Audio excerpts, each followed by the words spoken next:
बात करने वाला है कि जमीन के दाखिल खारिज को लेकर एक आपको नया अपडेट लगा है। इसके रिगार्डिंग हम बात करने वाले हैं, यानी जमीन का दाखिल खारिज जब करेंगे तो क्या प्रोसेस रहने वाला है, यानी क्या बदलाव लाया गया है, इसको लेकर हम बात करने वाले हैं। अगर चैनल पर नए तो चैनल को सब्सक्राइब करके रखें, वीडियो को शेयर भी कर दीजिए क्योंकि और लोग को भी जानकारी हो सके। जैसा कि देख रहे हैं यहाँ पर देखिए पेपर कटिंग के माध्यम से बताया कि पोर्टल लॉन्च, ठीक है, यानी नया पोर्टल भी आपको लॉन्च कर दिया गया है। ठीक है, जैसा कि बताया गया कि संयुक्त संपत्ति में किसने अपना कहाँ का हिस्सा बेचा, इसकी जानकारी आसानी से पता चल पाएगी। ठीक है, तो यहाँ पर जो बदलाव आया है नया पोर्टल के माध्यम से कि मान लीजिए आपका संपत्ति है, ठीक है, आप संपत्ति कहाँ का बेचे हैं, ठीक है, अगर वो जानकारी लेना चाहते हैं तो आप आसानी से ये जानकारी ले सकते हैं इस पोर्टल के माध्यम से। जैसा कि यहाँ पर देखिए क्लियर लिखा गया है, जैसे यहाँ पर देखिए क्लियर आपको लिखा गया है कि संयुक्त संपत्ति में किसने अपना कहाँ का हिस्सा बेचा, इसकी जानकारी आसानी से पता चल पाएगी। जैसे कि बताया गया है तो संयुक्त संपत्ति में आप कहाँ का हिस्सा बेचे हैं उसकी जानकारी आपको आसानी से अब होने वाली है, जैसा कि यहाँ पे बताया गया है। यहाँ पर देखिए बताया कि अब एक ही जमीन की दाखिल खारिज कई बार नहीं होगी, यानी एक बार जमीन का जो एक बार दाखिल खारिज हो जाएगा ना तो फिर से दोबारा नहीं कर पाएंगे, जैसा कि आपको बताया गया है। तो इसको लेकर भी आपको अपडेट यहाँ पे लगा है, जैसा कि क्लियर आपका लिखा गया है कि अब एक ही जमीन की दाखिल खारिज, ठीक है, कई बार नहीं होगी। तो एक ही जमीन का दाखिल खारिज अब एक ही बार होने वाला है, ये आपको बातों के ध्यान रखना है। ठीक है, उसके बाद यहाँ पे लिखा गया है कि राज्य में अब एक ही जमीन की दाखिल खारिज कई बार नहीं की जा सकेगी, इससे जमीन विवाद में कमी आ गई। तो एक बार जमीन का दाखिल खारिज हो जाएगा फिर से दोबारा दाखिल खारिज नहीं होगा, ठीक है, तो जमीन के विवाद में कमी आएगी।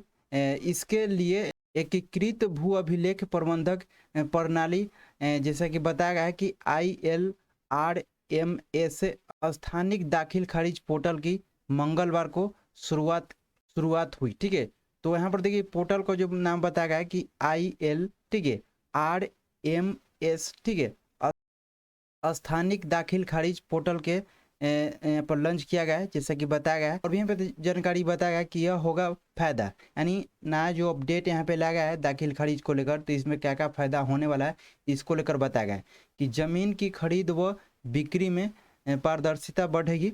ठीक है, दूसरा है सरकारी योजनाओं जैसे आवास योजना हो गया, फसल बीमा हो गया आदि सरकारी योजना से संबंधित कोई भी लाभ लेते हैं सही लोगों को शीघ्र मिल सकेगा, जैसा कि बताया गया। ठीक है, उसके बाद पे लिखा है कि कैसी होगी नई व्यवस्था। अब यहाँ पे नई व्यवस्था कैसा होगा इसको लेकर यहाँ पर देखें तो नीचे आपको बताया गया जो कि 4 पॉइंट में बताया गया है। पहला पॉइंट में लिखा है कि दाखिल खारिज होने पर जमाबंदी और खसरा में बदलाव के साथ ही दाखिल खारिज वाली जमीन का नक्शा भी मूल नक्शा से अलग से होकर दिखने लगेगा। ठीक है, तो यहाँ पर देखिए 1 पॉइंट में लिखा गया है कि दाखिल खारिज होने पर जमाबंदी और खसरा में बदलाव के साथ ही दाखिल खारिज वाली जमीन का नक्शा भी मूल नक्शा से अलग होकर दिखने लगेगा। ठीक है, तो जो जमीन आप दाखिल खारिज करवाएंगे, जैसे कि बताया गया कि जमाबंदी और खसरा में बदलाव के साथ ही दाखिल खारिज वाली जमीन का नक्शा जो है ना मूल नक्शा से अलग होकर दिखने लगेगा, जैसे कि बताया गया। उसका देखिए 2 पॉइंट में लिखा है कि एक व्यक्ति का केवल एक ही खाता होगा। इस प्रणाली से एक भाई अगर अपना हिस्सा बेचता है तो उसका नक्शा भी स्वतः उसके साथ लग जाएगा। तो यहाँ पर देखिए 2 पॉइंट में लिखा है कि एक व्यक्ति का केवल एक ही खाता होगा। ठीक है, तो एक व्यक्ति का वहाँ पर एक ही खाता होने वाला है। इस प्रणाली से एक भाई अगर अपना हिस्सा बेचता है तो उसका नक्शा भी स्वतः उसके साथ लग जाएगा, जैसे कि बताया गया। तो यहाँ पे तो ये भी आपको नया व्यवस्था लाया गया है, ये भी आपको नया व्यवस्था होने वाला है।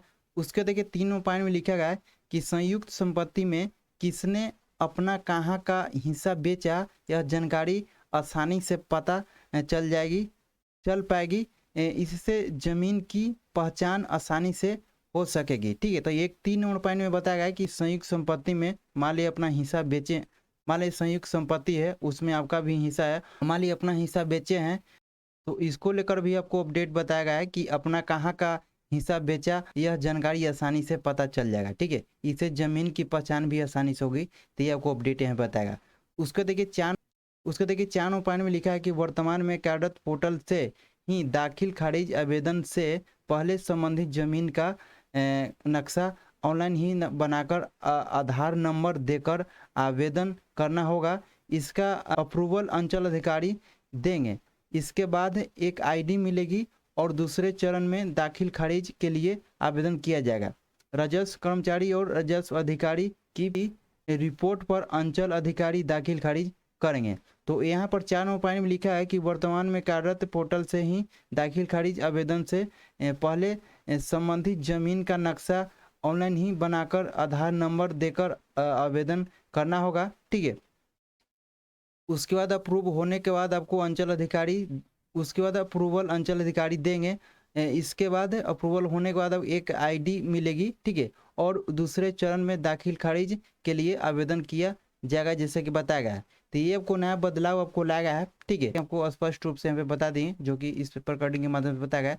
और जो पोर्टल के नाम जैसा कि बताया यहाँ पर, और यहाँ पर देखिए पोर्टल को जो नाम बताया गया कि ILRMS स्थानिक दाखिल खारिज पोर्टल के जो नाम यहाँ पर रखा गया है। ठीक है, जो कि मंगलवार को शुरुआत हुई है। तो ये आपको अपडेट यहाँ पे लगा है, मानो ये जो है अपडेट लगा है जमीन की दाखिल खारिज को लेकर।